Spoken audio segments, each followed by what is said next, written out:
আপনার স্বামীকে আনন্দ দিতে গিয়ে যদিও না হাসতে চায়, দরকারে কাতু কুতু দেবেন, কি হাসবে না মানে হাসানোই লাগবে।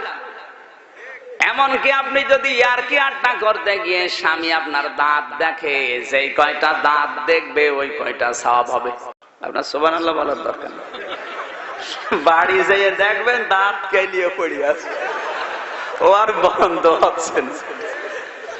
সুতরাং আপনি মুরব্বী মানুষ, আমি জানি আপনার বর দাঁত নেই, আপনার সুবহানাল্লাহ যাদের বর দাঁত আছে ওরা যেন সুবহানাল্লাহ বলে।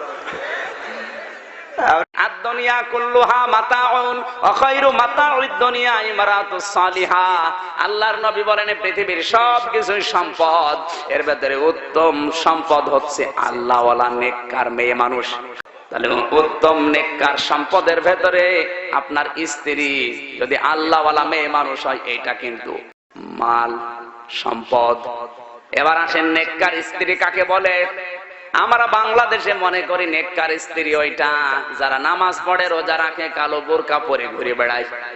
না, মিশকাত শরীফের 3732 নম্বর হাদিস, আল্লাহর নবী বলেন এই পৃথিবীর ময়দানে যে মহিলার ভেতরে 4টা গুণ পাওয়া যাবে, ওই মহিলা নেককার।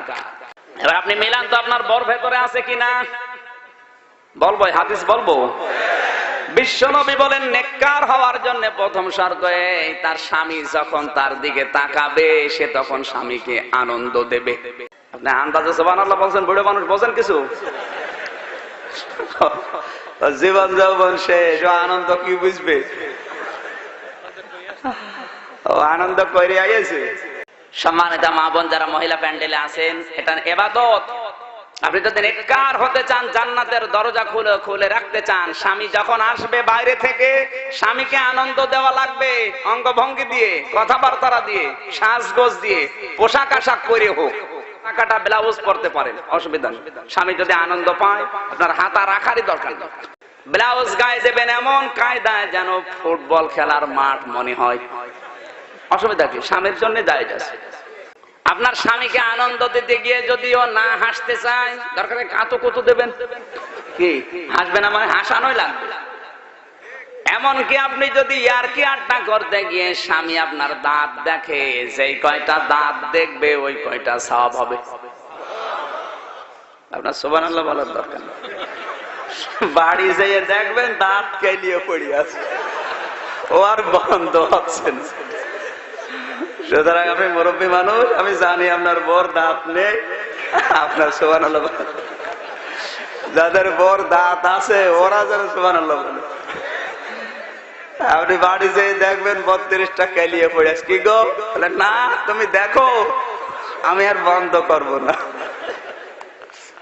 সম্মানিত মা বোনেরা, স্বামীর সাথে ইয়ারকি আড্ডা করা, হাসি তামাশা করা, দাঁত দেখতে গেলে যতগুলো দেখবে সওয়াব পাবেন। এটা করে না, ওরা দাঁত দেখায়, দুলা ভাই কি কথা বলছেন?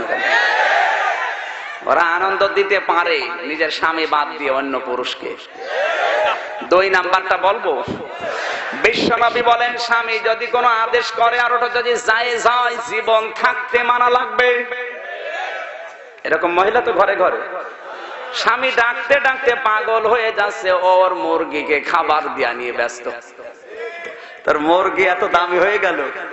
3 নম্বরে স্বামী যতটুকু ইনকাম করে ওই ইনকামের উপরে তার স্ত্রী তার চাহিদাকে নিয়ন্ত্রণ রাখবে।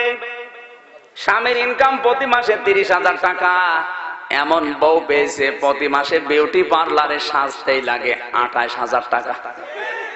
তো 2,000 টাকা দিয়ে সংসার চালাবে কি দিয়ে? বাধ্য হয়ে তখন অবৈধ কাজ করতে বাধ্য হয়। বাংলাদেশের অধিকাংশ স্বামীরা স্ত্রীর মন রক্ষা করতে গিয়ে 2 নাম্বারই কাজ করে। 4 নাম্বারটা আল্লাহর নবী বলেন স্বামী যেটা পছন্দ করে স্ত্রী ওইটা পছন্দ করবে।